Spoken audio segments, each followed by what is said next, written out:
കളറും ഫ്രൂട്ട്സും ഒന്നും ചേർക്കാതെ വളരെ കുറഞ്ഞ ചിലവിൽ നമുക്ക് വീട്ടിലുണ്ടാക്കിയെടുക്കാൻ പറ്റുന്ന ഒരു സ്ക്വാഷിന്റെ റെസിപ്പി ആട്ടോ. ഇനിയിപ്പോൾ നല്ല ചൂടുകാലം വരെയാണ്, അതുപോലെ തന്നെ നോമ്പിന് നമുക്ക് നോമ്പ് തുറക്കുന്ന സമയത്തൊക്കെ കുടിക്കാനും അടിപൊളിയാണ്. ഈ സ്ക്വാഷ് ഉണ്ടാക്കിയിട്ട് നമുക്ക് കുറച്ചധികം ദിവസം ഫ്രിഡ്ജിൽ സൂക്ഷിക്കുകയും ചെയ്യാം കേട്ടോ. അപ്പോൾ ഇതാണ് നമ്മുടെ മെയിൻ ഇൻഗ്രീഡിയൻറ്റ്, ബീട്രൂട്ട് ആണ് കേട്ടോ. ബീട്രൂട്ട് വെച്ചിട്ടാണ് നമ്മൾ ഈ ഒരു സ്ക്വാഷ് ഉണ്ടാക്കിയെടുക്കുക. അപ്പോൾ ഒരു 1/4 കിലോ ബീട്രൂട്ട് തൊലിയൊക്കെ കളഞ്ഞ് ക്ലീൻ ചെയ്തെടുത്തിട്ടുണ്ട്. എന്നിട്ട് ഇതുപോലെ കഷ്ണങ്ങളാക്കിയിട്ട് എടുക്കുക. അതിലേക്ക് ഒരു വലിയ കഷ്ണം ഇഞ്ചി ചേർത്ത് കൊടുക്കുന്നുണ്ട്. ഇഞ്ചി ഞാൻ ചെറിയ കഷ്ണങ്ങളാക്കിയിട്ട് ഇട്ട് കൊടുത്തിട്ടുണ്ട്. ഇനി ഇതെല്ലാം കൂടി കുക്കറിലിട്ടിട്ട് ഒരു വിസിൽ വരുന്നത് വരെ വേവിച്ചെടുക്കുക. ഇനിയിപ്പോൾ കുക്കറിലല്ല നിങ്ങൾ വേവിച്ചെടുക്കുന്നതെങ്കിൽ ഒരു 20 മിനിറ്റ് വേവിച്ചെടുക്കണം കേട്ടോ. പിന്നെ അതിലേക്ക് 1 കപ്പ് വെള്ളം ചേർത്ത് കൊടുത്തിട്ടുണ്ട്. നല്ലൊരു ഫ്ലേവർ കിട്ടാൻ വേണ്ടിയിട്ട് കുറച്ച് ഏലക്കായ കൂടി ചേർത്ത് കൊടുത്തിട്ട് ഒരു വിസിൽ വരുന്നത് വരെ വേവിച്ചെടുത്തിട്ടുണ്ട്. എന്നിട്ട് അത് ചൂടാറി കഴിഞ്ഞാൽ മിക്സർ ജാറിലേക്ക് ഇട്ട് കൊടുത്തിട്ട് നല്ലോണം അരച്ചെടുക്കണം.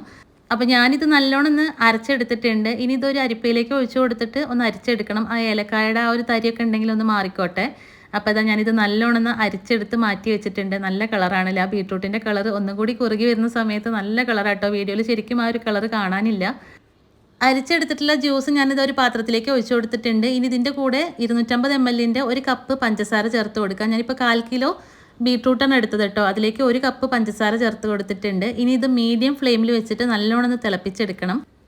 പഞ്ചസാര ചേർത്തതുകൊണ്ട് തന്നെ ഇതിങ്ങനെ തിളച്ച് വരുന്ന സമയത്ത് ഇങ്ങനെ നല്ലോണം പത പൊങ്ങി വരും. അപ്പോൾ അതൊക്കെ എടുത്ത് മാറ്റണം കേട്ടോ. പഞ്ചസാരയിലുള്ള അഴുക്കാണ് കൂടുതലും അതുണ്ടാവുക. അപ്പോൾ അത് മാറ്റിയിട്ടുണ്ട്.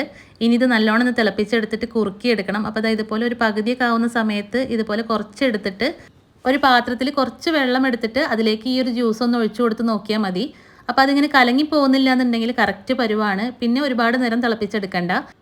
അപ്പോൾ ഇതാണ് കേട്ടോ കറക്റ്റ് പരുവം. നമ്മൾ ഈ വെള്ളത്തിലേക്ക് ഇത് ജ്യൂസ് ഒഴിച്ചു കൊടുക്കുന്ന സമയത്ത് ഒട്ടും ഇത് കലങ്ങി പോകുന്നില്ല എന്നുണ്ടെങ്കിൽ ഫ്ലെയിം ഓഫാക്കുക.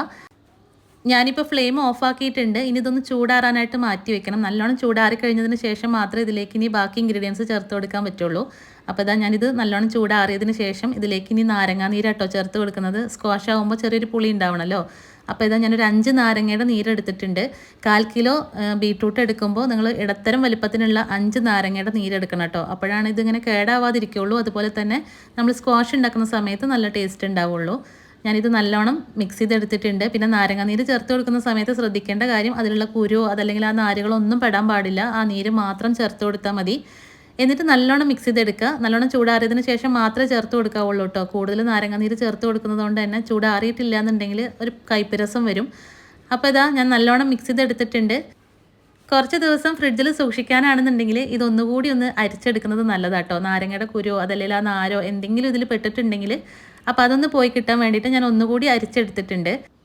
അപ്പോൾ നമ്മുടെ സ്ക്വാഷ് റെഡി ആയിട്ടുണ്ട്. ഇനി ഒരു ഗ്ലാസ് ബോട്ടിലാക്കിയിട്ട് നമുക്ക് ഫ്രിഡ്ജിൽ സൂക്ഷിക്കാം. കുറച്ചധികം ദിവസം സൂക്ഷിക്കാം കേട്ടോ. ഇത് പെട്ടെന്നൊന്നും കേടായി പോവില്ല.